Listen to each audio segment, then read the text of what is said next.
The sun over the Plaza do Comercio felt like a warm blanket, a stark contrast to the ice-cold wine in my hand. Then my phone shattered the peace. It was Amber. She wasn't just crying, she was shrieking. "They're calling the police," she screamed. "Strangers, they're in my condo." I didn't need to ask to know exactly what she'd done. She had used the emergency key, the one strictly for fires or floods, to move herself and her boyfriend into a property I sold 2 weeks ago. I didn't gasp.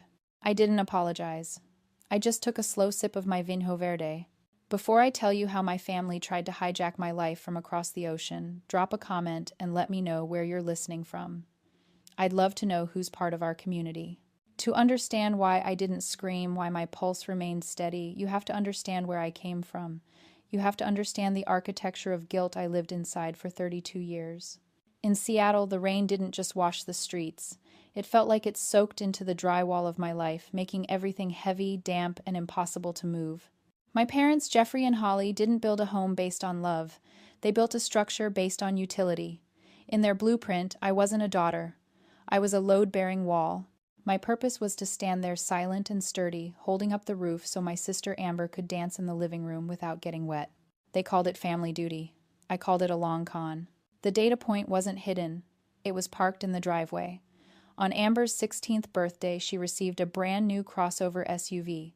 It cost $36,000. I remember the price because I saw the paperwork on the kitchen counter while I was making my own lunch. When I turned 16, Jeffrey handed me a bus schedule and a lecture about the carbon footprint of unnecessary driving. He called it character building. It didn't stop at cars. The disparity was a line item in a budget they thought I was too stupid to calculate. For Amber, they engaged private tutors, SAT prep courses that cost thousands, and eventually a tuition bill for a private liberal arts college that totaled $215,000 over 4 years. They paid every cent. They said they were investing in her potential. For me, they said they were investing in my resilience. I worked 3 jobs while getting my degree. I scanned groceries until 2 in the morning, slept for 4 hours, and then went to class. When I graduated with honors and zero help from them, they didn't celebrate my grit. They celebrated the fact that I was low maintenance. That was their favorite compliment for me. "Lauren is so low maintenance. Lauren doesn't need us." They were right. I didn't need them. But they desperately needed me. Over the years, I became a UX researcher, a job entirely focused on analyzing user behavior and optimizing systems. Naturally, I applied that lens to my family. I realized I wasn't a person to Jeffrey and Holly. I was a diversified portfolio. I was the safety net they wove to catch Amber whenever she inevitably fell. That brings us to the condo, my condo. I bought it 2 years ago in a sleek building downtown. It had floor-to-ceiling windows and a view of the Sound that cost me every bonus and stock option I had earned in a decade of grinding. I bought it as a sanctuary. But the moment my parents walked in for the housewarming, I saw the look in their eyes. They weren't looking at my home. They were looking at a family asset. Holly touched the quartz countertops and said, "This is so much space for just one person, Lauren. It's almost wasteful, isn't it?" Jeffrey walked onto the balcony, looked at the view, and nodded. "This is a good investment. It's good to know we have this in the family." They didn't see my name on the deed. They saw a guest room for Amber when she got bored of her roommates. They saw a liquidation option if Jeffrey's business had a bad quarter. They saw a resource they could harvest whenever the golden child was hungry. So when the job offer from Lisbon came, I knew exactly what would happen. I knew that if I left that condo empty even for a month, they would colonize it. They would guilt me into letting Amber House sit, and within a week she would be redecorating.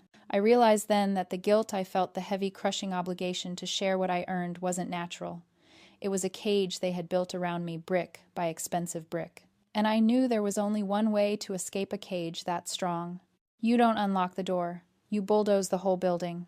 The offer from Lisbon wasn't just a job. It was a lifeline. But the moment I saw the email, my first thought wasn't celebration. It was panic. Who will pay Amber's rent if I leave? Who will handle the parents' inevitable tech support calls? Who will fix everything? That panic was the wake-up call. I sat in my ergonomic chair, staring at the gray Seattle skyline, and ran the simulation. My competence hadn't saved my family. It had crippled them. By fixing every crisis, by paying every bill, by being the reliable one, I had created a vacuum of competence.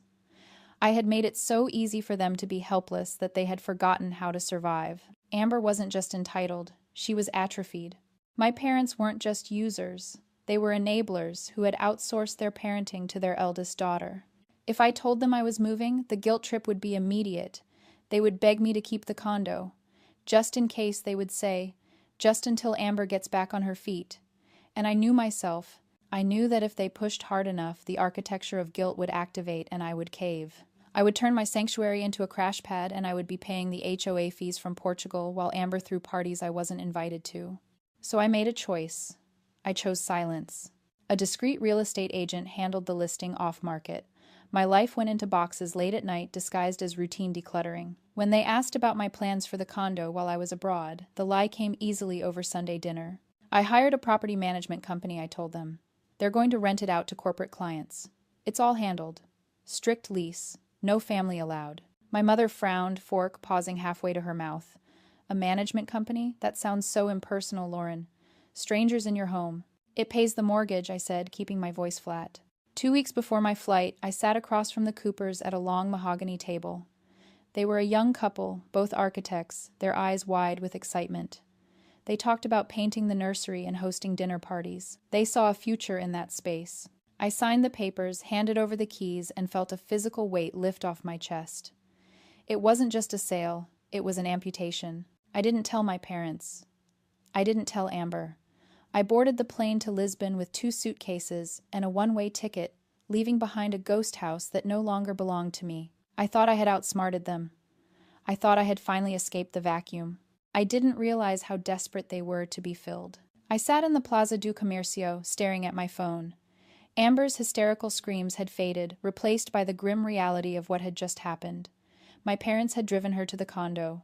They had unlocked the door. They had helped her carry boxes into a stranger's home. They had overridden my property management story, not because they knew it was a lie, but because they simply didn't care if it was true.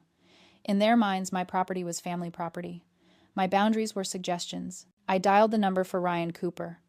My hand shook slightly, not from fear, but from a cold, simmering rage. He answered on the first ring. "Mr. Cooper," I said, my voice steady. "This is Lauren. I am so incredibly sorry." "Miss Wallace," his voice was tight, vibrating with adrenaline. "Your sister is currently screaming at my wife that this is her house. The police are 5 minutes away." "Let them come," I said. "Put me on speaker." I heard the rustle of the phone being moved, then Amber's voice shrill and panicked. "You can't kick me out. My parents said I could stay here. Lauren said it was okay." "I never said that, Amber," I said, my voice projecting into a living room 4,000 miles away. The silence that followed was absolute. Lauren Amber sounded small. "Lauren, tell them. Tell them Mom and Dad said." "Mom and Dad don't own that condo, Amber." "I did, and I sold it. You are trespassing." I heard a gasp then, the sound of sirens approaching in the distance. "Mr. Cooper," I continued, "the police officer will need a statement. Please tell them I have confirmed the sale and that no one in my family has permission to be on the premises. If she refuses to leave, you have my full support to press charges." Lauren Amber shrieked. "You can't! Mom and Dad are going to kill you." "They can try," I said. "Put the officer on when they arrive." I spent the next 20 minutes facilitating the eviction of my own sister from a continent away. I listened as the officer arrived, as he reviewed the deed I had emailed to Mr. Cooper, as he told Amber she had 2 choices, leave voluntarily or leave in handcuffs. I heard the defeat in her voice as she chose the former. When the line finally went dead, I didn't cry. My emotions were locked in a vault. I ordered another glass of wine. The sun was setting over the Tagus River, turning the water a brilliant, shimmering gold. I felt a strange sensation in my chest, light and airy. It was the feeling of a bridge finally irrevocably burning. But the fire wasn't out yet. My phone lit up again. Incoming video call, Dad. It was time for the exit interview. I leaned back in the cafe chair, the remnants of my wine warming in the late afternoon sun. I accepted the video call. Jeffrey and Holly appeared on my screen, sitting shoulder to shoulder on their beige sectional. Amber was squeezed between them, her face blotchy, clutching a tissue like a prop. They looked like a tableau of righteous indignation. Lauren Jeffrey barked, his face filling the frame. "We demand an explanation. Right now." "I think you're confused," I said, my voice calm, professional. "I'm not the one who broke into a stranger's house." "Don't play games with us," Holly shrilled. "You set a trap. You let us believe that condo was available. You humiliated your sister. Do you know she had to leave in a police cruiser? Do you have any idea how traumatic that was for her?" "Traumatic," I repeated. "Traumatic is finding strangers in your living room. Traumatic is being arrested for trespassing. Amber is lucky the Coopers decided not to press charges. That was my doing, by the way. I talked them down. You should have told us, Amber wailed. You knew I needed a place. You did this on purpose to hurt me. I sold my property because I am moving to another continent, I said. It wasn't about you, Amber. Not everything is about you. We are family, Jeffrey shouted. Family helps family. That condo was a resource. You had a duty to share it until you were settled. How could you be so cold, so calculating? I looked at them, really looked at them. They weren't sad. They were furious that their resource had been taken away. They were angry that the ATM had stopped dispensing cash. Let me be clear, I said, shifting into the project manager persona that had saved my career so many times. I didn't owe you that house. I didn't owe you a warning. And I certainly don't owe you an apology. What I am going to do is send you an invoice. What Holly gasped. An invoice, I said. For the emergency locksmith the Coopers had to hire because Amber jammed the lock. For the professional cleaning crew they needed after you tracked mud through their foyer. And for the 3 nights at the hotel I just booked for Amber, which is the last financial assistance you will ever receive from me. You wouldn't dare, Jeffrey growled. Check your email, I said. I just hit send. You can pay it or you can explain to the Coopers why you won't. Goodbye. I ended the call before they could respond. My hands were shaking, but not from fear, from adrenaline. I had just fired my parents. I ordered another glass of wine. The sun was dipping lower, casting long shadows across the cobblestones. I thought the worst was over. I thought I had won. Then my email pinged again. It wasn't my parents. It was a notification from my former boss in Seattle marked urgent. I opened it and the blood drained from my face. Lauren, it read, we need to talk. The new owners of your condo, the Coopers, Ryan Cooper, is the CFO of Pinnacle Group, our biggest client, and your father's biggest client. My stomach dropped. This wasn't just a family squabble anymore. This was a professional disaster. The Coopers weren't just random strangers. They were the people who signed my father's paychecks, and they had just been invaded by his daughter. The war had just gone nuclear. The email from my former boss wasn't just a warning, it was a detonation. Ryan Cooper wasn't just a client. He was the CFO of Pinnacle Group, a conglomerate that accounted for 40% of my father's boutique consulting firm's revenue. Jeffrey had spent 15 years cultivating that relationship. He golfed with Ryan. He sent Ryan expensive scotch every Christmas. And his daughter had just broken into Ryan's new home. The police report had already been filed. The crazy sister story wasn't just neighborhood gossip. It had hit the professional grapevine. In Seattle's tight-knit business community, reputation was currency, and my family had just declared bankruptcy. My phone rang. It was Jeffrey. I stared at the screen. The power dynamic had shifted so violently, I almost felt vertigo. For 32 years, I had been the supplicant, the one begging for crumbs of approval. Now I held the only thing that could save him. I answered. Lauren, his voice was unrecognizable. The bluster was gone, replaced by a raw, trembling panic. Lauren, you have to help me, Ryan Cooper called. He's pulling the account. He says he can't trust a man whose family doesn't respect boundaries or property law. I'm sorry to hear that, Dad, I said, my voice cool. You have to fix this, he pleaded. You have to write him a letter. Tell him it was a miscommunication. Tell him you gave Amanda permission but forgot to tell him. Tell him anything. Just take the blame, Lauren, please. If I lose this account, the firm goes under. We lose everything. I sat in silence listening to his desperate breathing. He was asking me to lie. He was asking me to destroy my own professional credibility, to paint myself as scatterbrained and disorganized to save him from the consequences of his entitlement. He was asking me to set myself on fire to keep him warm. And for a second, the old architecture trembled. The habit of saving them was so deep, so ingrained. It's just a letter, a voice whispered. It would save them. Then I looked out at the Lisbon skyline. I thought about the vacuum of competence. If I fixed this, they would never learn. They would never grow. They would just wait for the next crisis and expect me to solve it.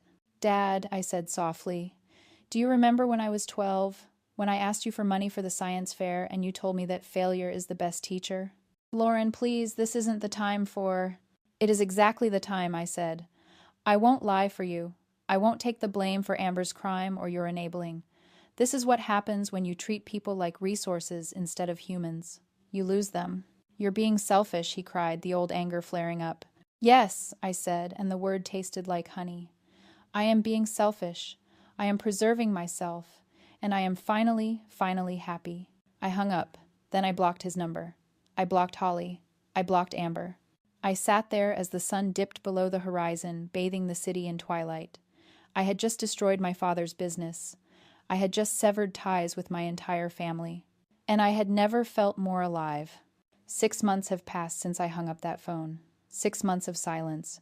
I blocked their numbers, their emails, their social media accounts. I didn't do it to punish them. I did it to protect the peace I had finally cultivated. But the world is small, and news travels even across the Atlantic. I learned through a former colleague on LinkedIn that Jeffrey's boutique firm took a massive hit. Ryan Cooper didn't just pull the Pinnacle account. He told his network why. In business, trust is the only currency that matters, and my father had proven he couldn't control his own assets, let alone anyone else's. The revenue loss forced a restructuring. They had to downsize. And that downsizing had the exact effect I predicted. With the family war chest depleted, the Amber subsidy finally dried up.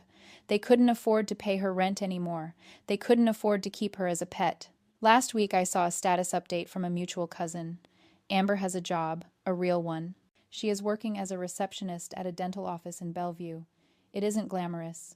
It isn't the 6-figure salary she felt entitled to. But it is hers. The vacuum of competence worked. By removing myself, by refusing to be the crutch, I forced them to learn how to walk. It wasn't cruel. It was the most necessary thing I ever did. They are struggling, yes. They are likely miserable and blaming me for their misfortune. But they are functioning. They are surviving without cannibalizing me. I sit now at a small iron table in the Alfama district. The air smells of salt and grilled sardines. The waiter places a pastel de nata and a bica, a strong espresso, in front of me. I take a bite of the pastry, the custard warm and sweet, the flakes of crust sticking to my lips. I am alone. I have no emergency contacts listed in my phone. I have no family holidays on my calendar. I have no one calling me to fix their printer or pay their rent. For 32 years, I thought this kind of solitude would feel like a punishment. I thought it would feel like failure. Instead, I watch the tram rattle down the steep cobblestone street yellow against the blue sky, and I realize what it actually feels like. It feels like victory.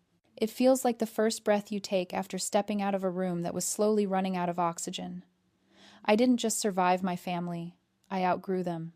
I built a life that fits me, not a storage unit for their expectations.